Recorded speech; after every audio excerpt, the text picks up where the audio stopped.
makalibog yun ning pamaagi sa Ginoo mga igsuon kay murag usahay maka-question ta kung sakto ba sama anang moingon ang Ginoo kung tamparoson imong pikas aping ipatamparos lang sang pikas. Murag di gyud sakto kung naay mukawat sa imong butang ayaw na kinig bawia. Ibaligya ang tanan mong katigayunan ug ang halin ihatag ngadtos mga kabos. Labi na gyud moingon ang Ginoo, ihalad nako ang imong virginity unya pagpakamatay aron ma-preserve ang imong virginity. Karon sultihan nimo ning mga katawhan karong panahon na murag portigyong lisura. Moingon gyud tingali nga ada bahala na lawas ra bitaw na.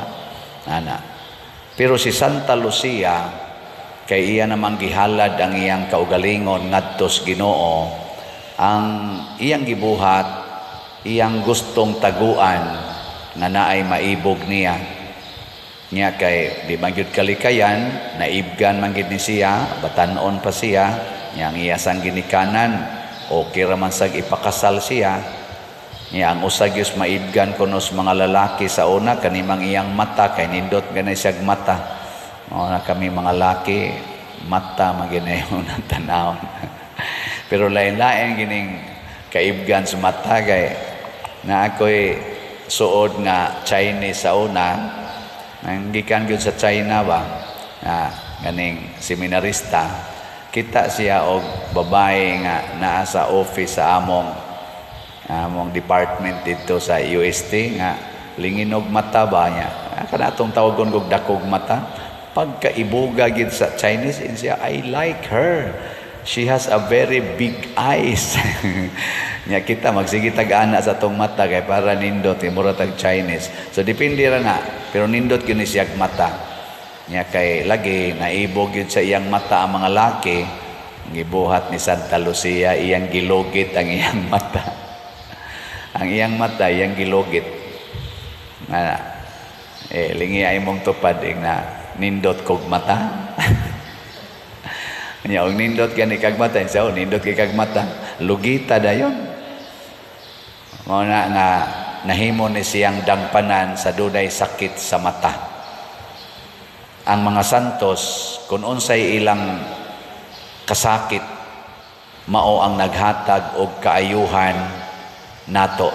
Sama ni San Roque, namatay siya sa iyang sakit. Kung siya, milagroso sad siya sa pag-ayog mga sakit. Ang mga martir, gipanglansang sa cross, tigtangtang pod sila sa atong kasakit, kanang atong cross.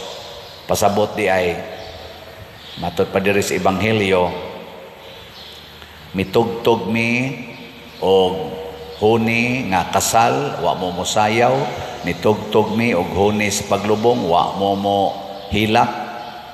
Si Juan nga magbubunyag, wa mo inom og bino, nganlan sad og giyawaan.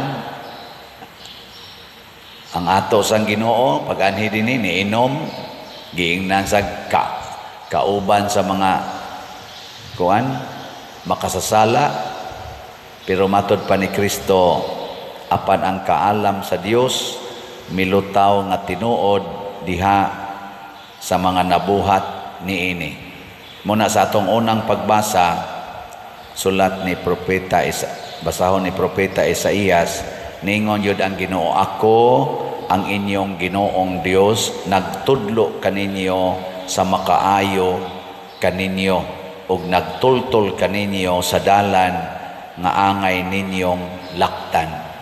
Basta pulong ganis Ginoo mga igsoon, bahala nagmasakitan ta, bahala nagmapobre ta, bahala nagmauwawan ta, bahala naganig mamatay ta, basta pulong sa Ginoo, di na ta mo question. Ato nang sundon. Kay nga naman, dili lang na maghatag og kaayuhan nato, maghatag pag nagkaayuhan sa kalibutan.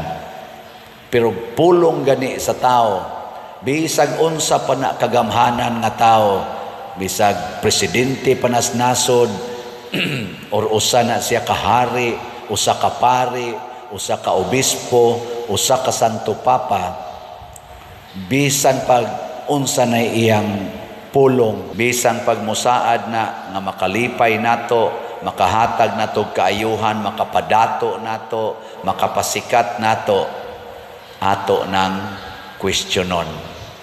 Ato ginang questionon. Nya unsaon nato pag question? Atong i-connect sa pulong sa Ginoo.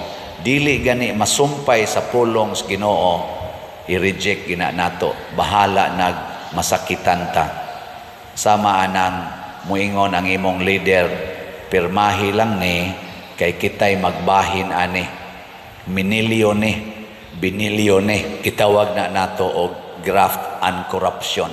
Sikat kay na dinis atong nasod. Kung ikaw na adiha na atlan, ini-connect nimo ana sa pulong sa Ginoo nga nag-ingon, bulahan kamong mga kabos, ayaw pamakak, ayaw panglimbong. Wa na, wrong na, i-reject na. Nya ingnon dayon ka, kung imo ning balibaran, taktakon ka namo, i-persecute ka namo, ipapriso ka namo, o kaha, i-impeach ka namo. Bahala na. Sige. Sige lang. Tuguti lang.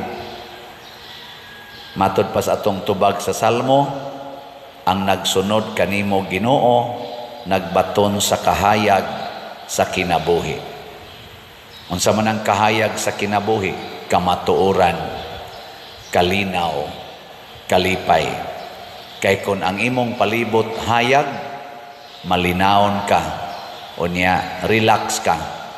Kay di man ka madagma, di ka mapandol, dili sad ka maglibog asa kapadong. Pero kung ngit-ngit ang atong kalibutan, ang atong palibot, permitang kulbaan, permitang kuyawan, kay wata kay bao, unsay sunod.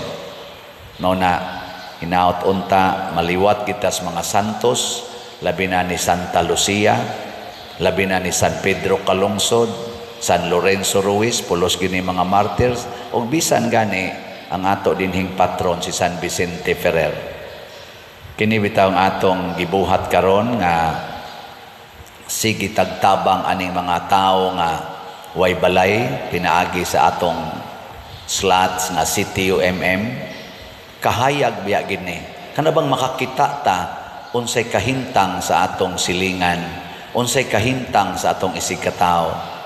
Daghan sa atong mga politicians, apil na sad usahay dinhi sa simbahan, dili kakita unsa kalisod, unsa kapait ang giantos, ang gisagubang sa iyang isigkatawo.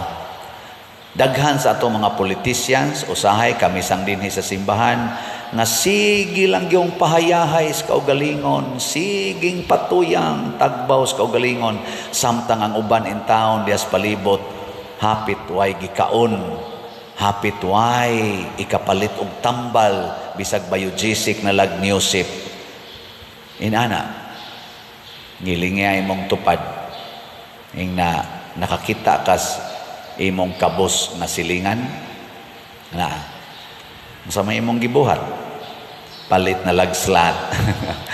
Haron, og di ka kakita, ipalit na nimong slat dinis ato, at least magamit na nato. Kay kita din higasigitag pangita sa mga tabangonon, nagsigitag dawat sa mga tao nga portig yung lisura.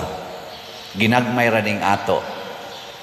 Karon ang atong gobyerno padong nasad mo-approve sa budget para karong 2025. Porting dako ang budgeta, 3 trillion. Tigyong dako hinaot unta nga moabot gid na sa tinuod nga makaayos atong nasod, iampo na nato. Kay basin baya og mga wa lang na sama aning gikagubtan karon nga dagko kay mga kantidad na nga wa nya magsigi taglalis, sige taglalis, wa sa klarong moangkon ang resulta malagpot lang na ngadtos way kapuslanan. Atong iampo nga mahimo unta gitang parihas mga santos, pariha sa mahal nga Birhen Maria.